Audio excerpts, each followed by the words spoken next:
Yes, we are called. Well, I was about to say we are. Yes, let's call to order now. Uh, so so I think we have we do have minutes from December 11th. We do. And I don't see any problem with them. I think they're excellent. That's good. When I looked at my notes, I thought, ooh, what? I can really follow what we were doing, but I finally made it out. Yeah, there was one sentence fragment in the last paragraph. It looked like maybe the first word or two of the sentence was missing. Okay. Oh, let's see. The last sentence. Where is it? Impressed with. Bill suggested that we postpone the last two items. What was that? What was Hold on it? a second. I have to bring this up. I thought I had the minutes. I'm sorry, I had the.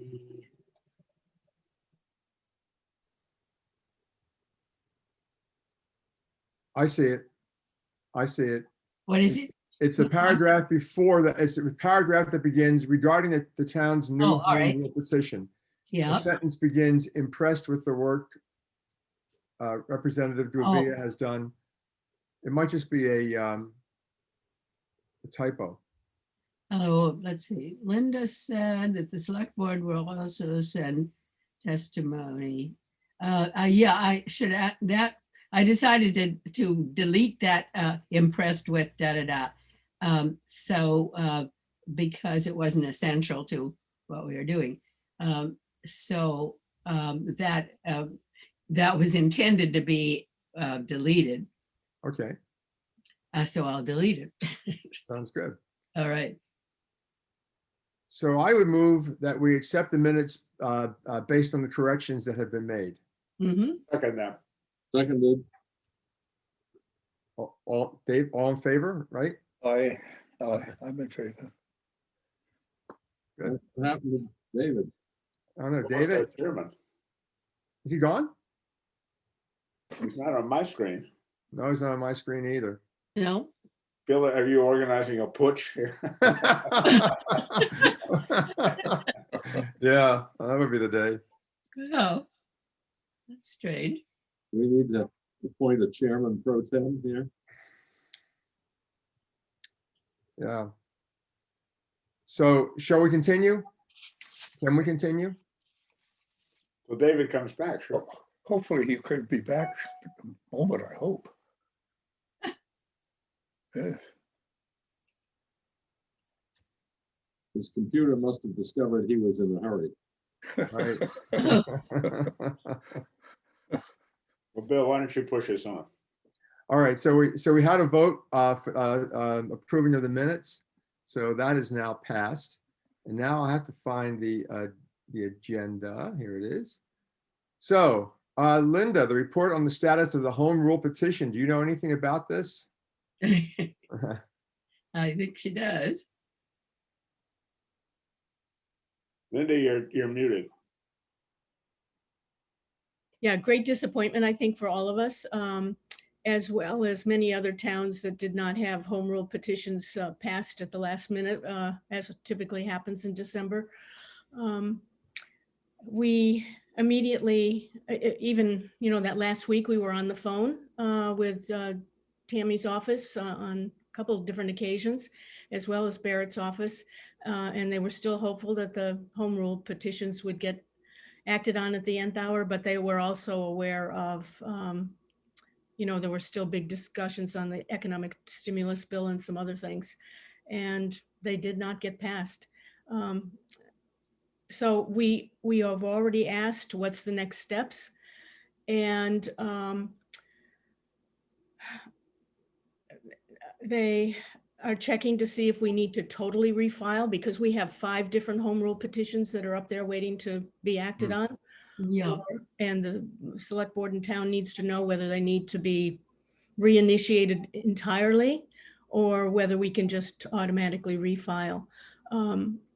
Tammy's office said, they're checking on all of this, and it would likely be a couple of weeks before they could get back to us because committees need to be reformed, et cetera. So I just heard yesterday, not from those two offices, that the filing window has been extended into February, as opposed to typically it's later in January. So that'll be another part that we confirm. I just found that out last night. Mhm. So what does this do for us in terms of preparation for town meeting? Well, town meeting, oh, go ahead, Linda. Yeah, so we had anticipated trying to, in earlier conversations in the fall with both Tammy and Barrett's office, we had anticipated what if it did not go through at the end of FY20. And they understand sort of the drop dead date on, particularly on the senior means exemption here, that we needed to meet in order to meet the warrant, the open warrant period. So, that's still our aim. How many, Linda? Because there's no reason that if it can automatically be refiled. And the only, by the way, the refiling question is coming up because we're now into a new session, a new 2-year session. So that's why this question's, there's some uncertainty for some people in terms of how this all works out. David. David, you're back. David, we're discussing, we moved on, we've approved the minutes, and we're discussing the home rule petition and what has happened. And so turn it back over to you as chair. Okay, sorry, technical difficulties on my end. Let's see, and I've lost the agenda too. Well, Linda, hold on. just, It's right here. Well, right now we're on the what happened to the home rule petition. And Right. what has to happen now for us is the next question. What do we need to do?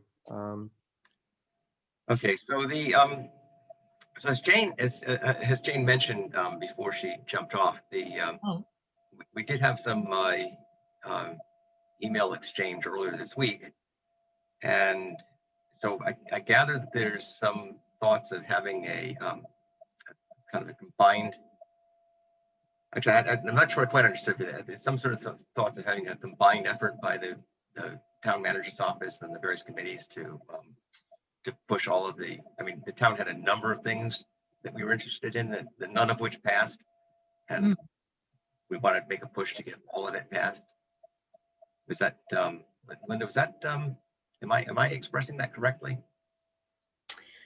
Well, I just explained that, we have a number of pieces of home rule. We have a number of home rule petitions that were in discussion active discussion with Tammy Govea and Senator Barrett's office about the next steps. And it's been, there are a number of issues involved in this in terms of a new session for the state legislature that impact what happens next, as well as some of our own deadlines in terms of, especially with the senior exemption, to be able to get this on this year, still get this on this year's warrant in time for town meeting. So let me just ask a question. There's two possibilities. One is, let's assume that the legislature does get passed. Okay, then what has to happen is it goes before town meeting, right? Right, And a vote is taken at town meeting. right. And do we also have to have a full ballot question on this? Yes. Okay. Now let's assume for the other example, it doesn't get passed in time, or it's still lingering. Then what has to happen is we have to prepare something for town meeting warrant that would say it's provisional. Is that what we would do? That we would extend the present senior means testing on a provisional basis? That's a possibility. I think what and I would want to talk with others about this as well, but I think we would still put this on the warrant as though it were going to happen, because often there are a lot of things that happen between, the initial draft warrant meeting, coordinating meeting, and at least meeting the deadline for having some wording that's as close as we can be for what we're hoping to get accomplished. But then there's, as you know, many of you better than I, then there's a period where that can be amended as we get closer to town meeting if we find ourselves in other situations. Yeah. So that, yeah, So maybe then, let me ask you this way. Yeah. Is it possible to prepare something for the warrant that would say, assume that it's going to be passed, but have also a provision written Yeah, saying, yeah, or yeah, if that's this doesn't happen, here's the next thing that we would have. Yeah, that's another possible strategy. Um, That's something else that needs to be explored here, how best to play this out. If there's an alternative, now I also had email from Lane Partridge, a town assessor, discussing ways to fund to get to get at the funds for the program in case we can't do the home rule petition allows us to do a tax shift, which we wouldn't be able to do, and his other ways of getting the funds. I'm not sure exactly if he's thought through the ways that he's going to actually grant the exemptions if in the absence of the thing, but if there is a plan B, then is it possible we could put 2 items on the warrant, one for what we want, Yeah. and the second for plan B in case we can't get, in case plan A is not possible at that time. And then whichever one, and if the home rule petition passes, we move that and withdraw the other. And if the home rule petition doesn't pass, we'll have to withdraw the vote on the home rule petition, but we move forward with the other one. And that way, that way you've got, you end up moving one warrant article that's a clean article. Mhm. Right. I'm wondering if, Would make sense. can I go back a tick on this, on the home rule? Linda, did I understand from the note that we had that nobody's home rule petition was passed because the legislature simply did not take any of them up because of the press of other business? In other words, are we among many places that have no petitions? Are there 100 of them in there waiting? That's what we were told, that there were many people who were waiting. Now, I happen to know that, there were some one-offs that maybe got acted on earlier in the month or something, but I've only heard 2 examples of that at this point. Okay, so that the question is, now I'm talking about a what do we call it, Plan 1A or something, or A prime or something, which is to say, can we, for example, through the Massachusetts Municipal Association or some similar group, get the legislature to bounce these through, potentially with emergency preambles, so that the whole stack of them could simply get blessed and let people go forward to get the thing passed, and then we work on the basis as if they had happened. Is the MMA amenable, or is that the kind of thing they ever do? I think that's most likely to be passed. I think if we made big changes, we might find ourselves very delayed.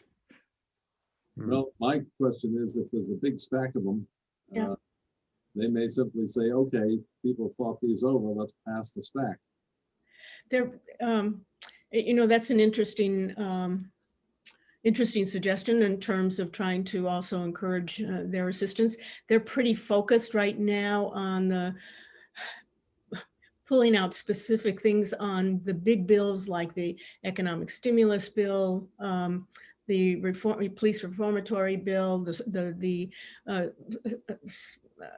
Chapter 70 for school aid and other things.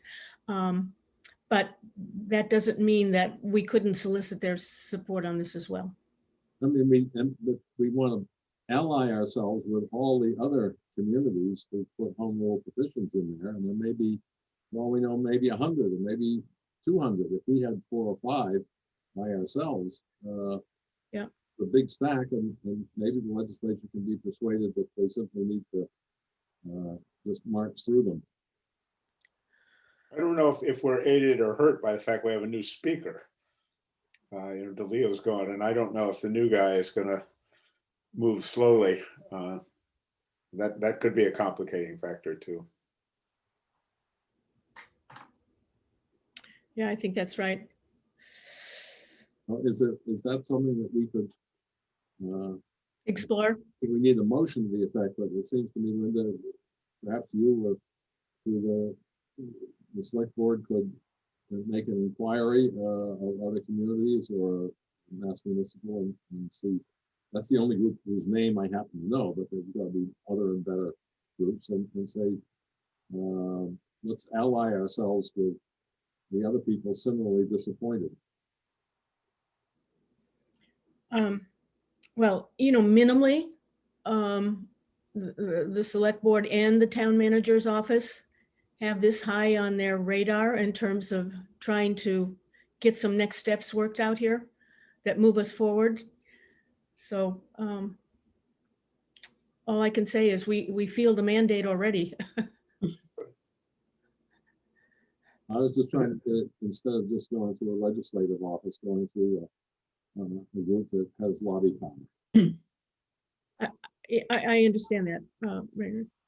I'm going to say again, I think we should stick with what we gave them, because I think getting that passed is going to be a lot easier than if they have to look at it as a very changed proposal. Oh, Okay, yeah, Jay, there's no desire to change it. The desire is to get it exactly as it is passed. But Ryan suggests an interesting thing, that if several towns, dozens of, I don't know how many it is, all those proposals were failed, if we could go to some group that would say, hey, come on, legislature, you got all these all these disappointed communities. Maybe Pass the whole bunch. pass the whole bunch, right? I think it's an interesting idea. Yeah. I'm gonna ask if we can get back to the other issue though, about the town warrant in a certain sense. I'm wondering if one or two of us, and I'm not volunteering myself, can draft a warrant article that would include Part A and Part B. Part A would be as if the town, as if the home rule petition has been granted, and then Part B would be if it wasn't granted. Is that a reasonable thing to do now? Well, And then bring it to us next month? I think for the warrant, you only have to do it to see what action the town may take with respect to a senior mean attested residential tax exemption, period. I think yeah, but there might be an option for some stopgap measure that we could put in place in case you miss a year of having the actual home rule in place. That there's some way we can keep people from losing all their benefit from this. If there is that, then that's I think the Part B that Bill's talking about. Yep. So here's another thought. I could contact the moderator and get her opinion on whether a two-part motion like that would be the way to protect those two options, or would she prefer two separate motions, or in what form she would like it. And then that would inform how we ought to draft the warrant article or articles. Also the point would be that as the year moves on towards town meeting, it's possible that we can just drop if it Part A or Part B. Yeah. Mhm. Yeah, that's the other thing. When it's possible, maybe if we have the two things, we can just when the motion comes, we only move half of the That's right. Right. half right. the motion, the half that's appropriate. That's what I was thinking. Yeah. Yeah. Do No, you know when- yeah. But I'll when ask the town moderator meeting is? specifically about that, so we put it. You know that town meeting is June 13th. Yeah. Yeah. Well, but I think it was Ryan who reminded us that for the coordination meeting, basically all we need to say is we're gonna need some action on a tax fairness motion that will be forthcoming. In other words, we don't have to have all the Ts crossed and Is dotted for the coordination meeting. That's true. But if we at least have it, I'm not sure we have to put it up yet, but we need to have it worked out for ourselves as to how it would be done. Yeah, I agree with that. Linda, did I understand correctly that there is more than one home rule petition from Concord that's held up?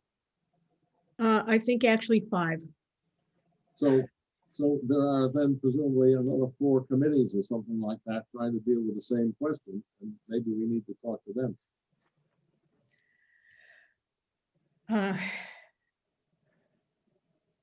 Theoretically, I wish you were, that was 100% accurate. You're on the right idea, however. Each one of these home rule committees has taken a somewhat different path through all the committee structure up there. And in some cases, we've had to reinitiate either testimony or letters of support multiple times as some of these went through various committees or got to a certain point. But again, I can hear you're rightfully, I think, trying to guide us in the direction of aggregating and so some of these issues in a way that we can get, it's easier for the key stumbling points or the key support group to get behind us and move this through. I think that's a real valid strategy.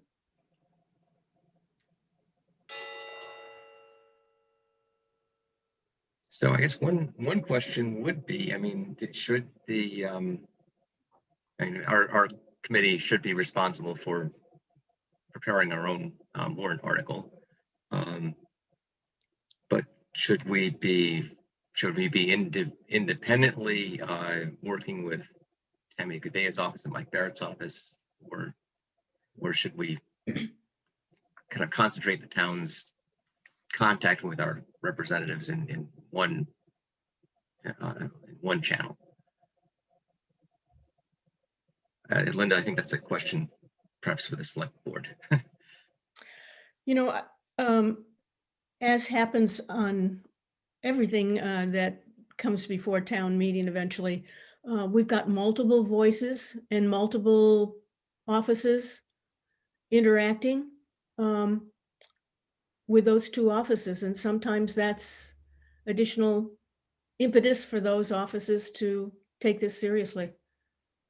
Not that they don't, but gives them more ammunition to work with. Let me put it that way.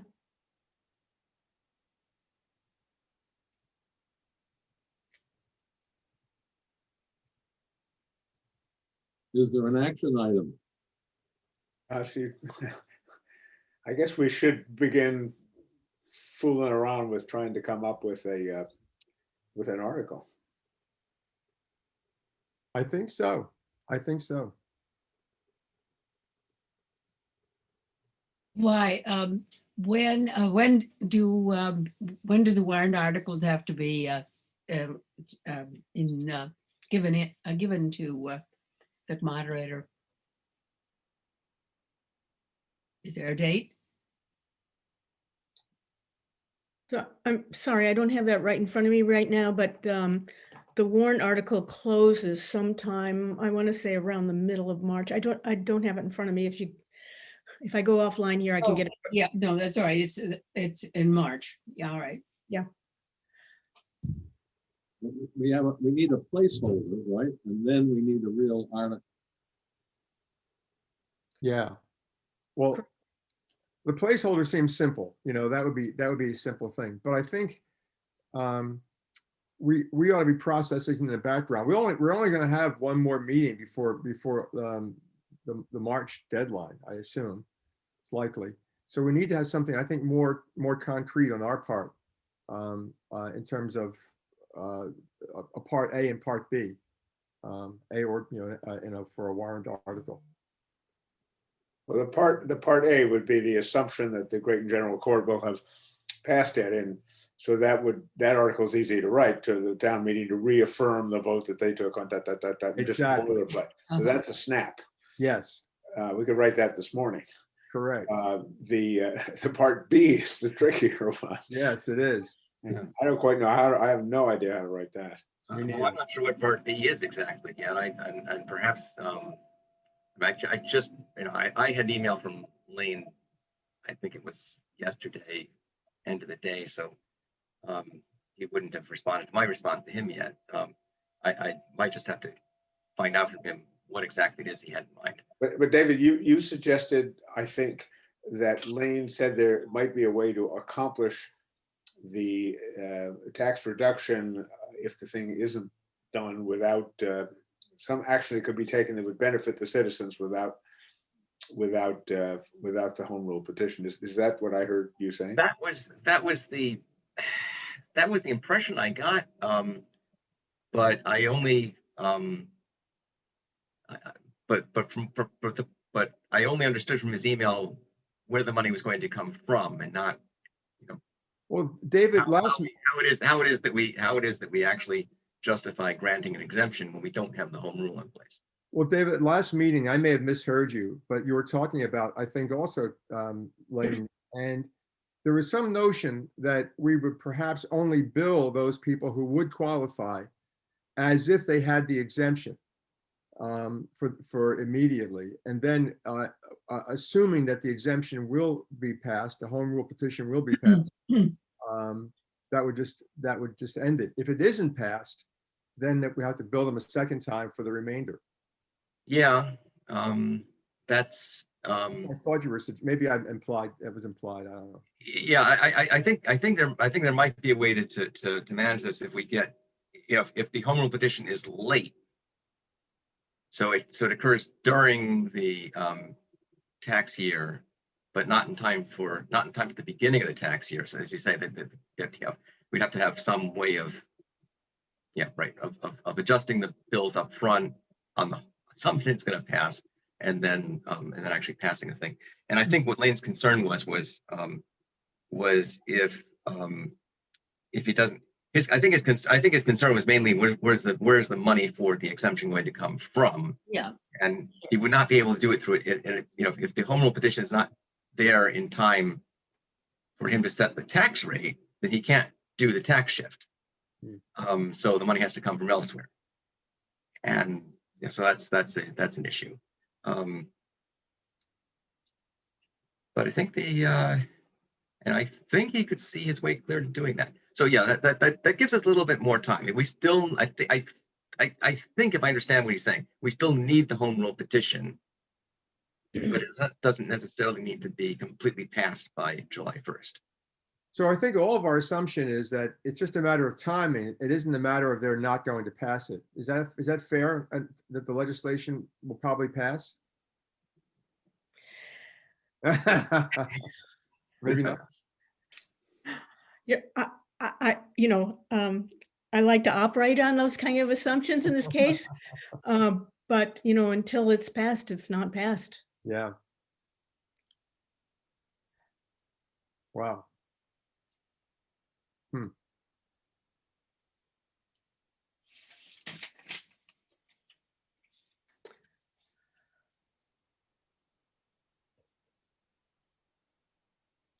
I think, if I may.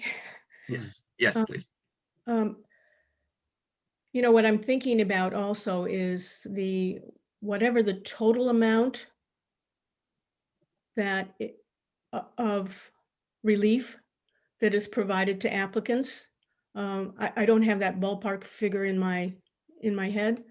About 150,000. Yeah, more or less. That's right. Yeah. Okay. Yeah. Okay. How much was it? It's about 150,000 more or less. Okay. So where I was going to go with that is tax relief funds that have been collected from donations. Yeah.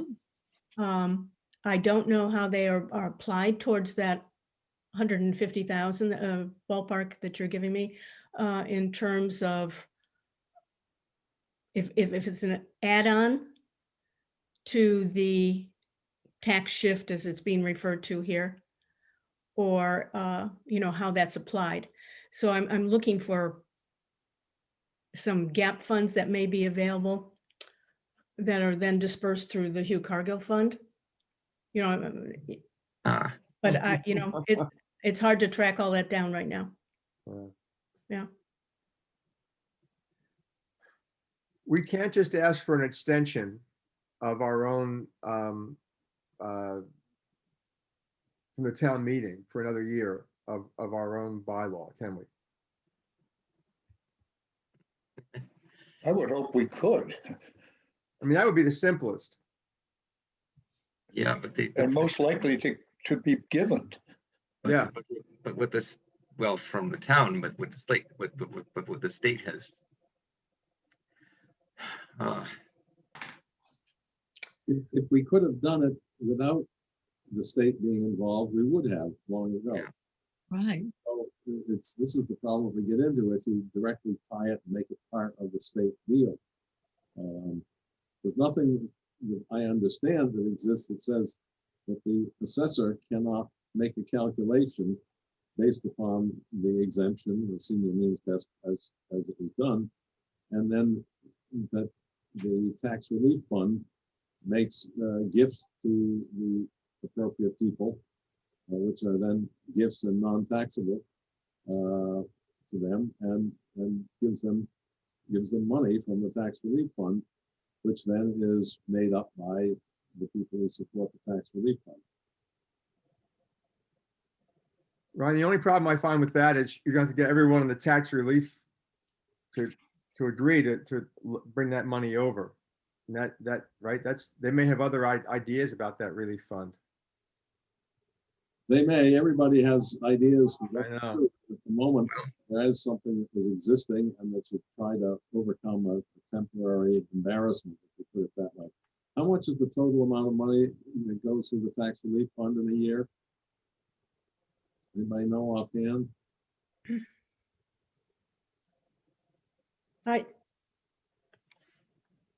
I saw, I happened to look at two previous town reports, annual reports, and in one of them, they mentioned 50 to 90,000, a range, and another one I saw a figure in the 30,000 range.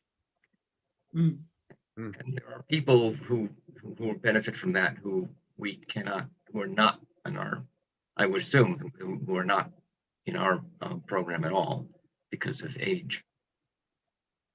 Yeah, but the tax relief fund has all the advantages we were never able to build into our thing, which is to say, to make it not age dependent, etc. Yes. Which were things that we wish to have been true of the bill that we had. So it says that you need to add another 150,000 to the tax relief fund to leave them free to do what they've done before. Is that right? And I think the tax relief fund, based upon a recent request made on behalf of the tax relief fund, has recently asked for and got donations from citizens in the town. So we don't know what the balance is in their account at the moment. But I think they were concerned about the impact of COVID and so forth on people in the town, and expecting that was going to make additional demands on the tax relief fund. Ron, assuming that we could take the tax relief funds up, let's just sort of play act here a minute. That there's no, they say, oh, what a cool idea. Then the application would be tricky because the people who got the tax relief from our standpoint, tax reduction from our standpoint, would have to pay the full tax and then be reimbursed. And I don't know what the tax implications of that are for them. So income tax, so it's a real knotty issue. The gift to them is not taxable on their income tax. When you give any individual, $15,000, that is not taxable. let me get back to these other things. I'm still caught on this. If we were to simply say, the cleaner thing would be to say, okay, number one, assume it's passed and we're okay.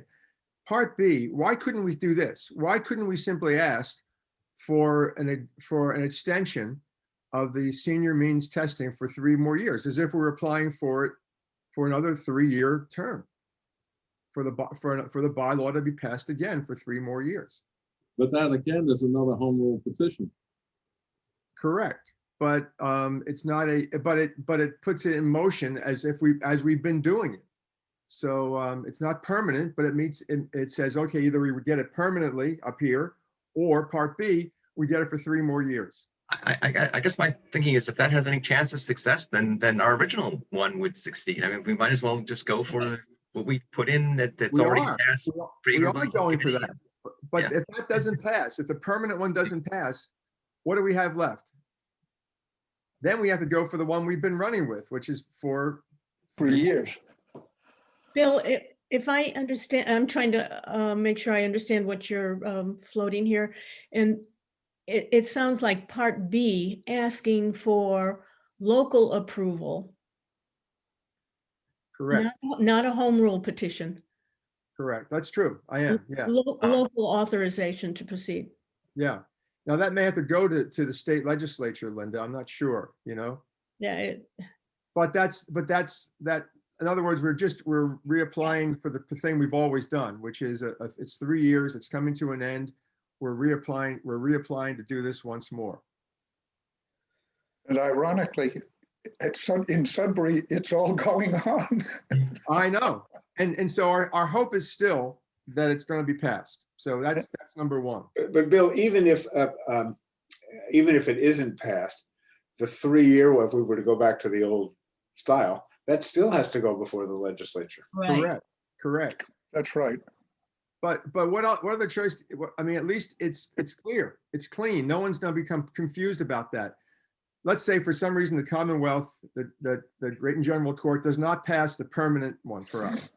So we just say to town meeting, okay, we're going to go back to the 3-year one that we've been doing, and they've already passed it twice. They're going to I don't see any reason why they wouldn't pass it again.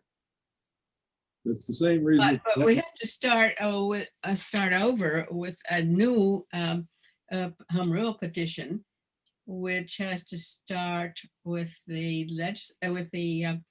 town meeting. I think we have to keep in mind that, from what I understand, Linda, in terms of home rule petitions, that the failure of this to pass is not based upon the merits of the issue. It's simply that they have not got around to doing home rule petitions, period. Is that correct? I think so. That's the general consensus and what we've been told. Yes. Okay, so therefore, a modified version of it doesn't win us anything, since we're not having a debate on the merits of the issue. That's right. The next thing is this, that already there is an application procedure that exists within the town assessor's office for people to apply. So the form and the paperwork and the mechanism and so forth all exist. And so that the only question would then be, even if the town has said, if the assessor says, person X is approved under the provisions of what we had in the past for an exemption of X dollars or Y dollars, whatever. And that if the Board of Selectmen, the Select Board, sorry, says to the assessor, please provide the information to the Tax Relief Committee of the amounts and names of the persons who would qualify were it approved otherwise.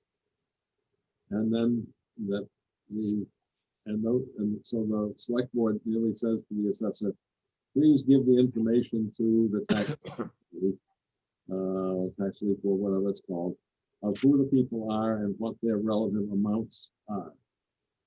Okay, and then the Tax Relief Committee then allocates funds, which it then has available, assuming there's enough, to the people who have been thus identified by the assessor. Is that workable? I notice I have waffled over the issue of where the tax relief committee gets the money. Right. I am assuming that the money is available. So you might be onto something, Ron. So how about, let's see. So here's the basic assumption we're making. We're making the assumption that the home rule petition is going to pass eventually. Sooner or later. It's a slight risk. And that's what I was asking Linda earlier about, are you sure we think it's going to pass? It's a slight risk it won't pass for some bizarre reason. But assuming that it will pass, then the next question is, as you're addressing, how do we get a stopgap money or do something in between? So I think we should talk further. Some of us to delegate to talk with the tax relief people, and some of us should talk to Lane about his idea about somehow jury rigging some system to make it work in preparation, and then come back to our meeting with those possibilities. Yeah. So one possibility, by the way, that I think Lane, just to specify, I think Lane, I think one of the possibilities he floated was that we asked for a line item at town meeting in the budget to fund this. So it would be money coming out of the budget, just like paying for the roads. But it would be a relatively small item because $150,000 is not that big compared to the town budget altogether. And the effect on the tax rate would be the same as if, that's interesting. Pretty That is much. really Pretty elegant. much. Yeah. Wow. And then if we put this as a one-time stopgap thing to get us over this That sounds hurdle, good. but it might that also might make it. I think we might have trouble getting this through as a permanent fix, but as for 1 year maybe. And as I say, the effect on the tax rate would be essentially the same. Yeah. Yeah. Wow. But it's also possible to do it with no effect on the tax rate. The only effect would be by reducing the income tax of the people who make contributions to the tax relief fund, which is a contribution to the town and hence deductible. But you have to assume that we could raise the $150,000. I believe that's available. Yeah. Wow. And I Wow. think donations to the town right now are tax deductible, right? And the other piece of this is that two things. One, the line item idea is a good one. The affordable housing sector also looked at that as an option to deal with equity issues for the town. And there was, that was a hard sell in terms of the FinCom pushback on the budget that's floated by the town manager. And we're walking into a particularly difficult budget year. And, it's and a very conservative budget that's going to be put before the FinCom. So I don't want to nix that idea. I think it still should be brought forward. But I'm just trying to paint a picture of some realities here around that. The other thing is that trying to figure out how to fill in the stopgap measure in terms of getting funds directed to the known applicants at this point. I think it's good that someone talks to the tax relief committee. I apologize because I don't know if they actually deal with applications or whether they're allowing on Hugh Cargill to execute any applications. I think they may be just basically focused on the fundraising piece of it.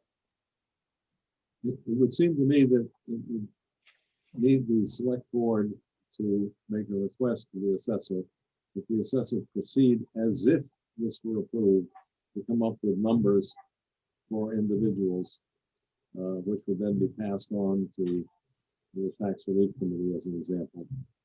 Or Hugh Cargill, if they're the ones who are actually going to be dispersing the funds, whoever, I mean, somebody's dispersing the funds, so we'll pass them along to whoever that is. As Yeah. long as it's understood, this is why the money has been raised and this is where it's going. It's going to they can't disperse it to someplace else. And it's without impact on the tax rate or any of those things all the time. I think you got a good point.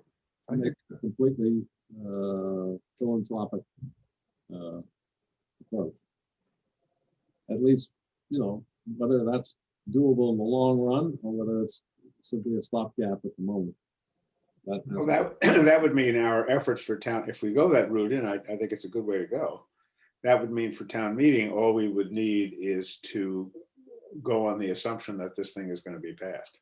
yeah. That's correct. And I suspect that somebody could be found to assure the select people and the tax relief fund of the availability of funds. That'd be great. That'd be really very generous of somebody. So where do we stand on this? Do we have to write this up in some way and then come back and talk about it? Or should people, where do we stand? Well, I think I need to actually talk to Lane and find out in detail, what his capabilities are that he has in mind. Do we know anybody in the tax relief committee? I haven't the vaguest idea who's on it. And Black, I think it was Denny McIntyre who put the arm on us. Yeah. I remember, who's the chair? Is it? I think Eric Van Loon's on the committee. Yeah. I don't know any of the other members off the top of my head. So should one action be that we designate somebody from the committee to go and speak with the tax relief chair, or do you want to do it, David, or how do you want to go about that? Well, I think it's a good idea. Although I think I was going to be talking to Lane. So if someone else would like to take the tax relief committee, that would be helpful. Mm-hmm. I don't know, Bill, could you do that? I'm happy to, but anybody else? Ryan, you seem to be most interested in this. Do you want to do this? Yeah, I think speaking practically, Lane is going to need some cover if he is going to have his staff go through a application process and process applications absent an approval of a home rule petition formally authorizing this. This is why it needs the select board to say, Lane, we know this hasn't gone through yet. It may or may not go through, but would you process the applications as if? And then pass the information absent passage of the home rule petition, pass the information to the tax relief committee. But that he's going to need to, I think, have some authorization to use his people to process applications for something which hasn't been blessed by the state yet. Yeah. And that's, Linda, that's where we need, potentially, Linda, that's where we need the select board to help with that. Yep. Well, that's great. Now, again, I'm going to talk to tax relief unless somebody else wants to. Ryan, do you want to? You've been talking about this. It was your idea. I'm willing, but I think first the question is, if we want this to be done as if, in the same allocation of the funds as is provided for in the senior means tested tax exemption, the prerequisite, the absolute prerequisite is to have the assessor come up with the appropriate allocations. Right, and that is what I'll be discussing with Lane. If he can't or won't, or if there's some requirement that he has in order to do that, that's the first thing to be resolved. I think cover for him, if I can put it that way, is that we're assuming this is going to be passed. I mean, the good news and the bad news, in the middle of the bad news, is that it wasn't they singled out our home rule petition and said, no, we're not going to pass this. It was they didn't get around to a whole raft of these things, and we got caught in the tide, so to speak. That's good news. So what we're going to be saying to Lane is we have reasonable expectation that the Great General Court has got to address some of these things. And you could, would you be willing to proceed on the assumption this is going to pass? So that gives him, if the select board agrees with that, that gives him a cover to move ahead, if you see what I mean. In the meantime, back on the ranch, you or somebody could be talking to the tax relief committee saying, if all hell breaks loose and none of this happens, here's an alternative we have, and we'll have this information. Does that make sense? Mm-hmm. Yeah, I think it does. So Ron, do you want to talk with the tax relief, or do you want me to do it? Doesn't matter. I think the first question, my suggestion would be first talk to Lane. Well, I've already taken that. I am talking to Lane. That is already. And you have to find out that Lane, if Lane says, well, I got to hear from the select board before I can do that, then it bounces back to the select board. And then finally, we have to say to the tax relief committee, here is an overlay on the way you would ordinarily operate.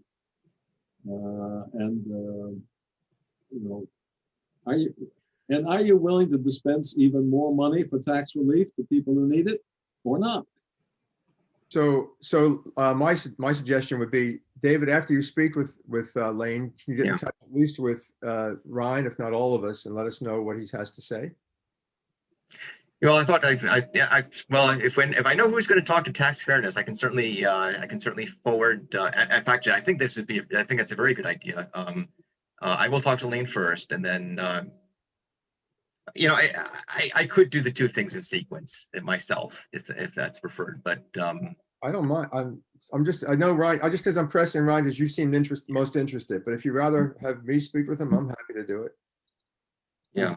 The only question is that somebody will say this is all moot if there's no money to distribute.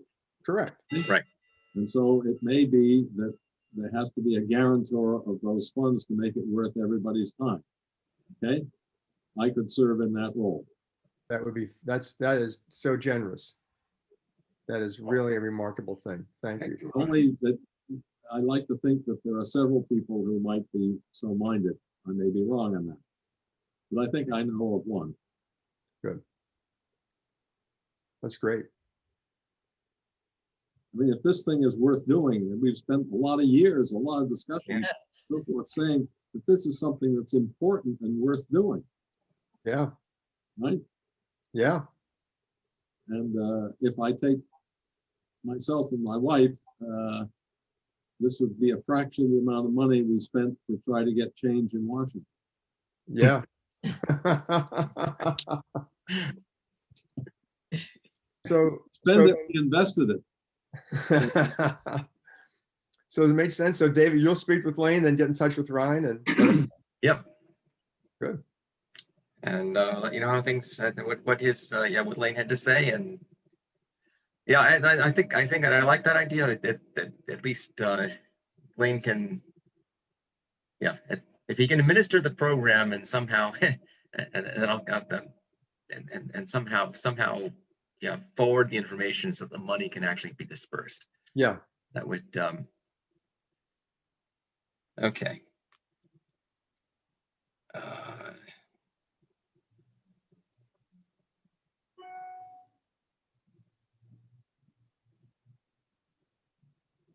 So David, excuse me, David. So you are going also to talk to the tax relief committee or not?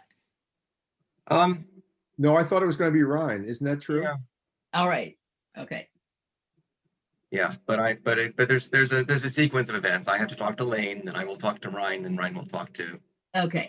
Yeah, but further, if Ryan is going to talk to the tax relief committee, you have to.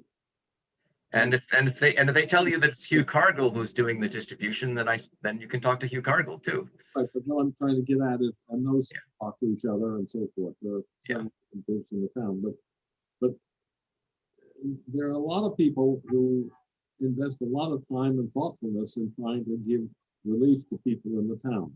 Right. And they've got to be reassured that this is something that doesn't replace them, render moot what they are working on, their value system, and all those things, which, you know, which this affects. So we need to be thoughtful with respect to the hard work that those committees, Hugh Cargill and Tax Relief Committee and others, have been doing over time. And now you sort of say, well, okay, but we're going to do some, we want you to do some distribution that hasn't been through your process. And they're going to, I think, would like to know that this committee, that the select board thinks that this is an appropriate stopgap for something which the town had adopted, town meeting had voted, and so forth, and you know, on several occasions. So this is worth doing to preserve it, and we need to present to those people that there is some broader support. It can't be just a crazy idea from one guy, because they deserve more consideration for the hard work and thoughtful effort that they put in over the years to identify people who need help. Ryan, that's a very thoughtful and sensitive observation. I agree with you wholeheartedly. Depending on how your conversation goes, might it be appropriate to invite somebody from the Tax Relief Committee or even Hugh Cargill to join us at our next meeting? Now, this will depend on various things, but would that be a good idea or no? I think that in general, with respect to the way the town works, I think it's always helpful to involve people who have been thinking about it for quite a while. I mean, we would be unhappy if somebody came up with some other thing that's different from what we've been working on, which was like, wait a minute, we've given a lot of thought to this, and now you've sort of acted as if we didn't exist.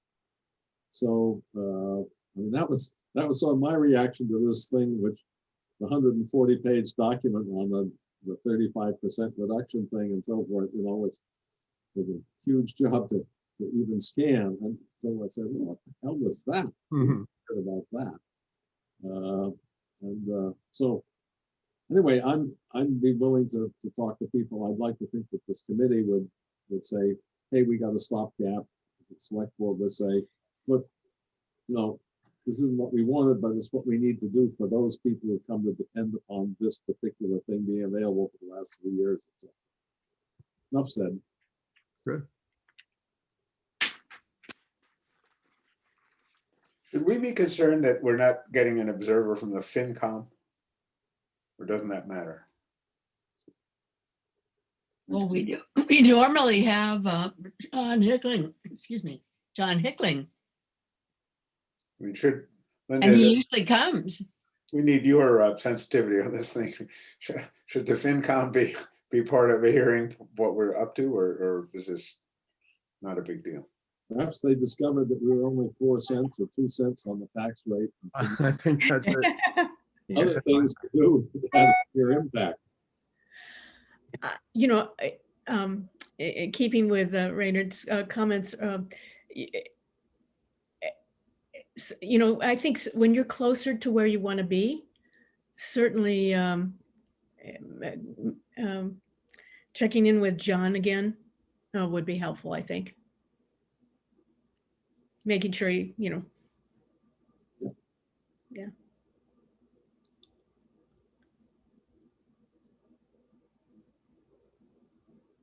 All we got to do now is stay alive long enough to make these things happen.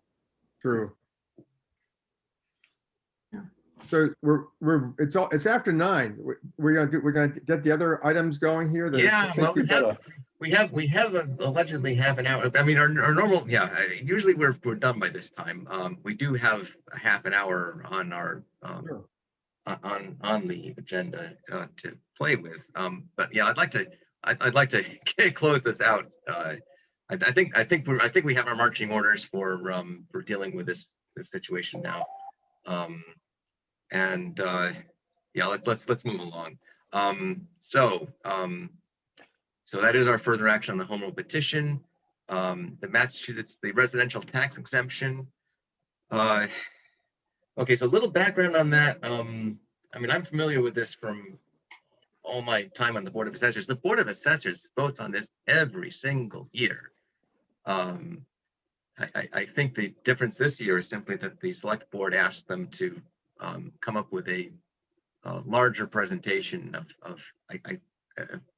actually, I'm not quite sure what went between the assessors and the board and select board, but I gather that I think this larger presentation is unusual in that it's a larger presentation this year than it has been in past years. In past years, it's been simply been part of a set of recommendations is this, and by the way, no, we recommend against the residential tax exemption. And that's been enough in past years. I didn't really know anything about. I'm sorry, Linda. Go ahead. I would just comment that, as you know from the last town meeting and from other conversations during the year, there are many people concerned about the affordability of being able to stay in Concord, and in that vein, the select board asked the Board of Assessors to again educate the select board and the public, I guess, on the residential exemption to pursue if this was a viable rate to add to sort of the tool chest in terms of trying to address this affordability issue. Just context for why we asked for it. Yeah, and I think the bottom line is that there's a majority, not an overwhelming majority, but a majority of tax paying properties would have a reduction. It would be shifted onto the higher end of the higher end properties. But the one thing that I think always comes out is that this shifts that it's shifted on the higher end of properties and onto rental properties. So rents are not going to go down; they're going to go up. And I think that was an argument that was telling to me. Yeah.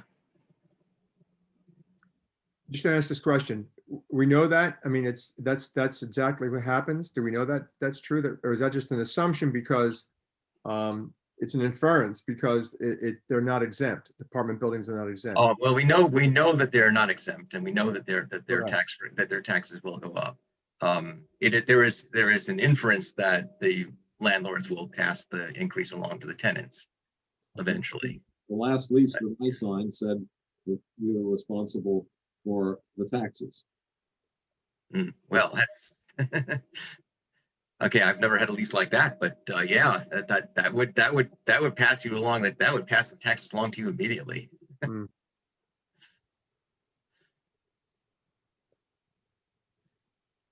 other thing that's interesting to me, just to say this in passing, is that, and I haven't read the actual tax exemption as it's written, but it's not tied to age, huh? No. Mhm. No, it's not. So Well, why is ours tied to age then? well, good question. Good question. So, and this is something we've discussed in previous meetings. Is removing the age.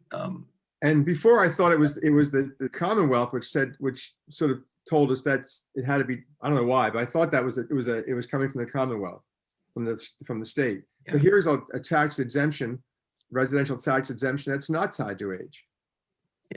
Right.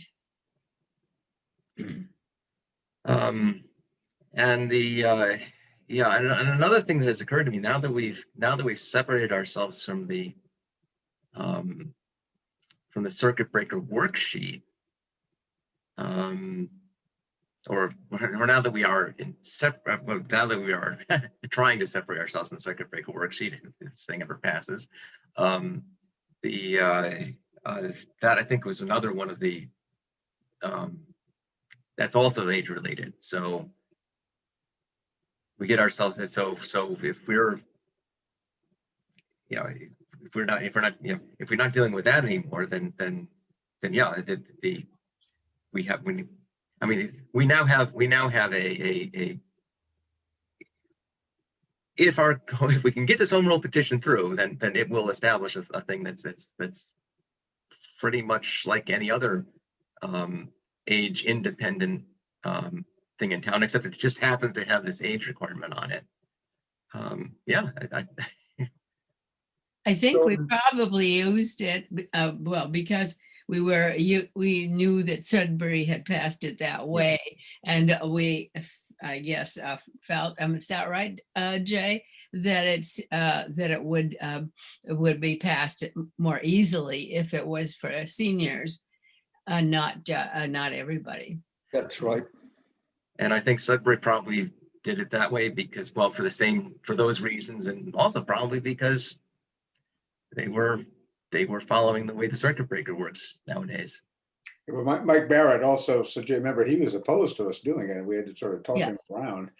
And one of the reasons was that somebody in Sudbury told him that they were doing it to try and control the size of the school population. Exactly. Right. Yeah. So And they were, yeah. So yeah. So we would love to offer this tax break to people with school age children. So this is obviously, this is not an agenda for this year. When in one sense, we have to wait until we get this all things passed, then we're Yeah. going to amend it. Which would be- Yeah, exactly. We did. Yes. Yeah, right. I mean, I think, yeah, getting back to a comment Jonathan made, and which I completely agree with, let us not tweak one line of this home rule petition. No, let's get it as it is, get it in place. Once we got that secure, then we can, then we can do that one tweak and take out the 65 years, or try to anyway. But yeah, okay. So I'm wondering actually if and perhaps we don't necessarily have to do it at this meeting, but if it would be helpful, maybe perhaps the tax fairness, this committee should at some point take a vote on whether whether we would have preferred to pursue the residential tax exemption. Just to I think that's I would not do it in this meeting. That's required. Yeah, I think so. Discussion. It's Brian said, it's a huge, this presentation, the select board is a huge presentation. I just received it this week. Everyone else has received it, 2 days ago or less. Nobody, I think, has time to digest it yet. But perhaps we'll put this on the agenda again for next meeting, and we can actually take a vote on how we feel about it. Direct relevant to this, because I'm, keep in mind the adage that says be thankful for the last, because it makes everything happen. That perhaps, given that we've assigned ourselves a little bit of work, perhaps we should meet in, if not in 1 week, then in 2 weeks, to follow up on where we're in terms I of agree with that. get together. Yeah, I mean, and somebody's mentioning we might only have one meeting on our regular schedule before the warrant closes, which would be, yes, we really should have multiple meetings, I think.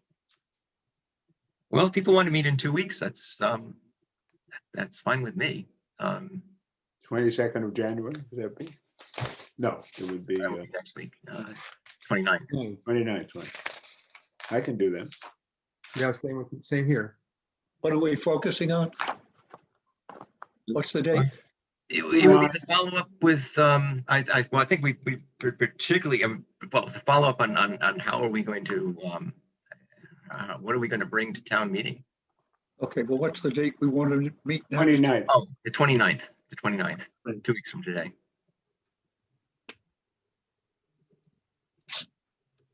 29th, 8 a.m.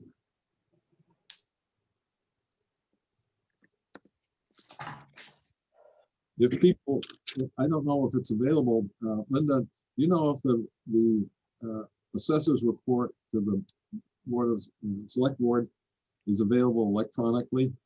It is, and it's The January 11th Select Board packet, you'll see the presentation.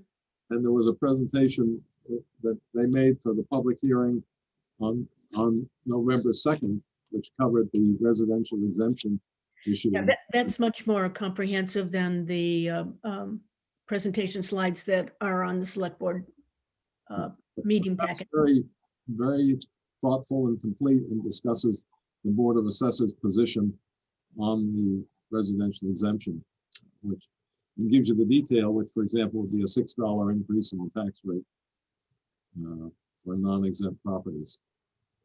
Linda, what was the date where that presentation was made? That was that was a tax rate analysis to the Select Board for a public hearing on November 2nd. Yeah, actually, that's another good point Ryan brings up. As a former assessor, I look at that and I say, my gosh, you're going to make the tax rate over $20. That's a danger zone. But on the other hand, it for people who get the exemption, okay, they come out ahead. And Yeah. The break even point at about $1.2 million. In that case, You just have to keep in mind. You just have to keep in mind that you cannot raise the tax rate above 25. So you give yourself, you have not a lot of elbow room when you're up in the 20s. but in any case, that's available presumably, and it's good reading. And my first reaction to it was, no, it's too damn much. But then when I got into it, it's very thoughtful. Yes. No, I agree. I hope everyone will have a chance to digest it before our next meeting in 2 weeks. Wasn't there a problem with it in regard to commercial properties? That it had some. They weren't exempt. That's right. Then there was a separate exemption for proposed for small commercial properties. Yes, there is that, and it's also possible for Concord to split the rate, which is more. Oh, yeah. There's Right. So I think there's less than 15 communities, or there's some number like that in the entire Commonwealth who have adopted the split rate for this residential exemption. Of those communities that have, they tend to be larger cities, or like Waltham and, Cambridge, et cetera, other places. And those places often have a larger commercial, and Lexington, I guess, and they have a larger commercial base. So what they've done is to come up with a split tax rate, shift a lot of that expense to the commercial side, and or in Nantucket, shift the burden to the non-residential homeowners. Yeah. I know that well. Yeah. And so there are some dynamics there that, and then if the town of Concord, my understanding is if the town of Concord were to go ahead with this, the Board of Assessors office would have to hire additional staff probably to analyze over 5,000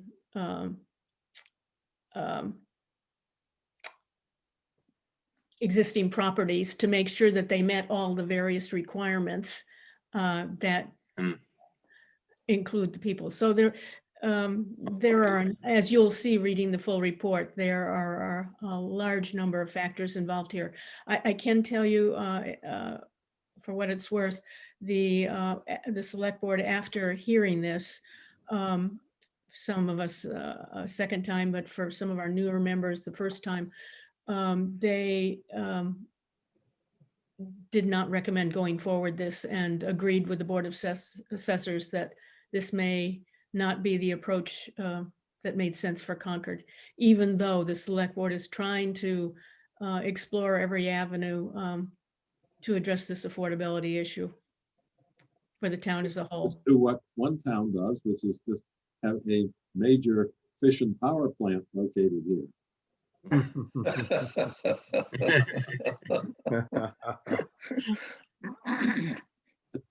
Oh, well, Okay. could be coal-fired. All right. Well, I'm going to say that I think discussing the future of the committee is something that we're going to have to do in a future meeting. Yeah. Well, certainly the committee's got plenty to do in the immediate future. Yes, I think we've pretty much made that a moot point for this week. Okay. So I think unless anyone's got further some further discussion on this, I think we're ready for a motion to adjourn. So moved. Second, Okay, I have a All in motion. favor? All in favor. Aye. Yes. All right. We don't need to. Yeah, we do not need to take a roll call in the adjournment. So I think we are adjourned. We'll see you all in 2 weeks. thank you, David. Thanks, Linda. Thank you so much for being here. Your Well- comments are also valuable. Thank you. We're continuing to work on it behind the scenes, believe me. Thank you. Thanks, Linda. Bye, everyone. Okay. Bye, everyone. Bye.